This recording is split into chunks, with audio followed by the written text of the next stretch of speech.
d'évaluation. Comme je le disais plus haut, les critères ne sont pas définis, mais ça va de 0 à 15 questions. C'est toi-même qui définis tes questions. Mais les critères, elles viennent de la norme ISO.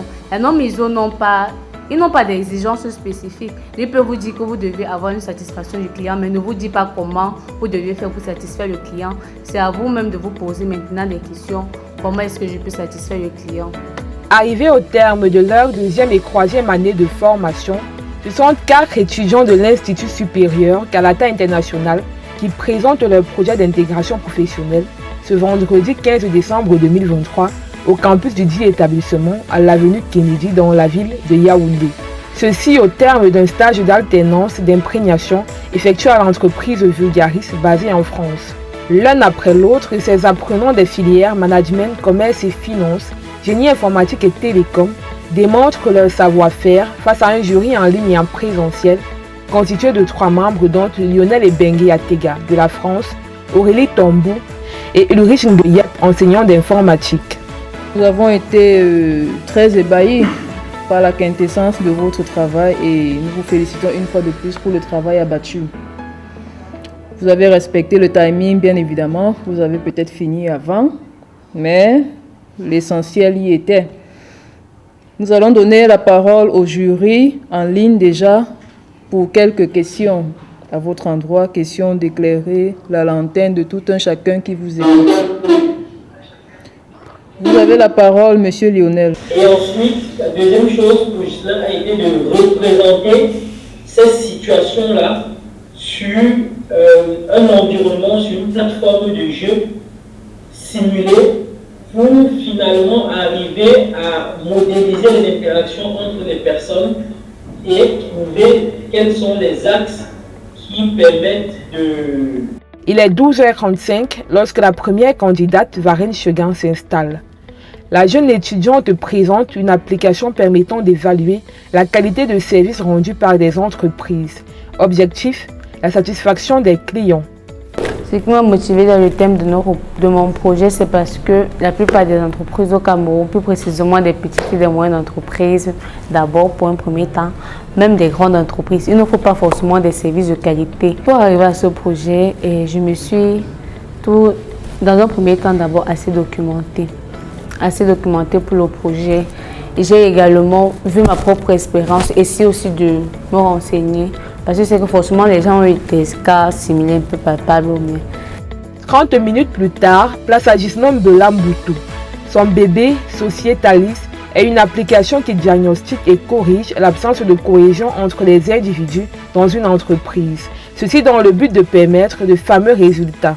Motivé à choisir ces projets, c'est parce que plusieurs fois on a remarqué que des entreprises camerounaises ou bien dans l'international ont un faible taux de croissance au niveau de la productivité. Le jeune homme avoue avoir effectué des recherches minutieuses pour arriver à concevoir ce prototype. J'ai dû partir dans plusieurs entreprises, plusieurs groupes pour pouvoir toucher du doigt comment ça se passe là-bas et maintenant recueillir des données qui me seront nécessaires pour pouvoir réaliser cette application. Et j'ai constaté qu'il y a un service qui est mal géré. Par exemple, on ne gère pas bien les clients à leur arrivée. Cela parfois n'est pas dû à l'incompétence, juste par les égos des membres entre eux dans le groupe.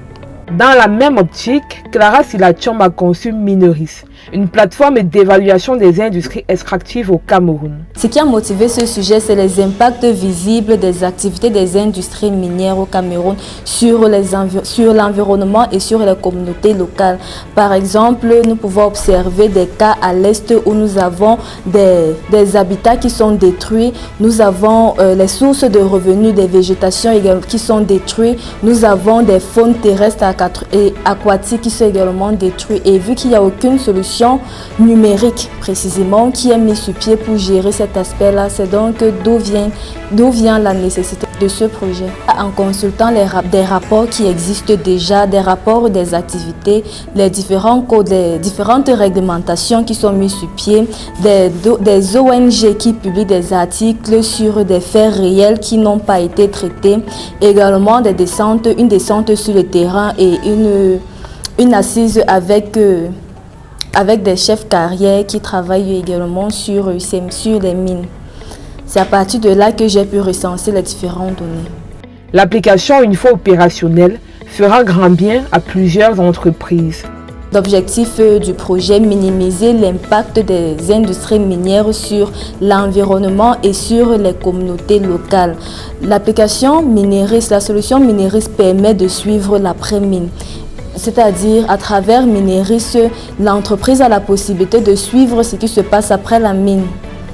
Et à partir de cela, c'est un problème qui sera réglé. Il y a également, ça aidera l'entreprise à prendre des meilleures décisions pour les autres projets afin de s'améliorer en termes de durabilité. À son tour, Assel Yann Djoubissi développe une application de rédaction des biographies. La Bio26 est créée afin d'interpeller les populations encore inconscientes de la nécessité d'avoir un suivi de vie. Le contexte camerounais, n'est-ce pas? J'ai remarqué que beaucoup de personnes, beaucoup de Camerounais ne savent même pas d'abord c'est quoi une biographie, ou ne connaissent même pas la nécessité vraiment d'une biographie. Or, toute personne, n'est-ce pas, devrait avoir une biographie pour comme je l'ai dit tout à l'heure, mieux se vendre par exemple sur le marché de l'emploi et pour peut-être raconter ses histoires peut-être aux générations à venir et bien autre chose dans ce sens-là. Des projets jugés recevables par le jury qui a adressé des encouragements à ses étudiants pour la suite. À l'ordre du jour étaient les soutenances d'intégration professionnelle de nos étudiants de 2e année et de 3e année. Rendu à ce stade, l'évolution de nos étudiants est satisfaisante pour des projets innovants, chacun dans son domaine d'activité, qui vont révolutionner le savoir-vivre ou encore révolutionner le bien-être des populations camerounaises et du monde entier en général. Pour ma part, je pense que tous les projets vraiment sont très intéressants et je les félicite une fois de plus pour cette motivation qu'ils ont eue à donner vraiment à l'élaboration de ces projets-là. Je suis très ravi des performances que j'ai eu à constater de ces étudiants qui ont eu à passer leur stage. Cependant, l'aboutissement de ces travaux satisfaisants n'a pas été chose facile pour la plupart. Bon, les difficultés que j'ai rencontrées dans la conception de mon projet, c'était d'abord de pouvoir avoir des critères de sélection parce que c'était pas évident. Et également dans mon stage, au départ, je ne comprenais pas bien mon sujet. Je ne comprenais pas la norme ISO. C'était vraiment très compliqué de relater des faits sur la norme ISO. Mais grâce à M. Lionel Ebengue, j'ai vraiment pu me mettre à jour parce que j'avais vraiment ces difficultés. Également sur le fichier Excel pour concevoir, pour faire des questionnaires, pour également faire des éléments positifs, évaluer, faire des notes pondérées. C'était pas vraiment facile. Les difficultés rencontrées, il y a tout d'abord la fiabilité des données qui seront entrées. Première difficulté, vu qu'il faut s'assurer que les données qui seront entrées par l'utilisateur, par l'entreprise, soient exactement ce qui est sur le terrain. Ensuite, les données d'entrée. La deuxième difficulté sera au niveau des données d'entrée. Elles sont assez vastes, il y a plusieurs choses à prendre en compte. Beaucoup de difficultés rencontrées, oui. Parce que, je prends un exemple, quand vous partez par exemple, sur le terrain pour rencontrer une personne et lui demander peut-être son avis, la personne ne sera pas forcément réceptive pour répondre, n'est-ce pas, à vos questions, ce qui va un peu freiner l'avancée de l'évolution du projet. Les difficultés que j'ai eu à faire face, elles sont nombreuses. Premièrement, d'abord au niveau du test, pour pouvoir regrouper une équipe et pouvoir monter le jeu ou bien leur permettre de jouer, c'est une chose très compliquée. Par exemple, on n'est pas sûr que tout le monde va pouvoir participer au jeu. Alors, c'était la principale chose qui a eu à nous déranger pour pouvoir monter ce projet.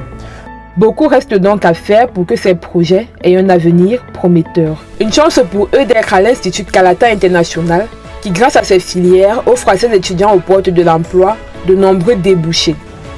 Dans la bonne pensée du ministre de l'Enseignement supérieur, il voudrait que les étudiants, après leur formation, puissent pousser les études plus loin et également continuer de mûrir les projets qui ont déjà été mis sur pied. Question de leur donner un sens pour que les projets puissent effectivement prendre corps. Et dans ce sens, l'Institut supérieur Kalata s'engage à les accompagner et à les suivre tout au long de cette évolution. Un accompagnement de qualité qui, on espère, continuera de produire de bons fruits dans l'avenir.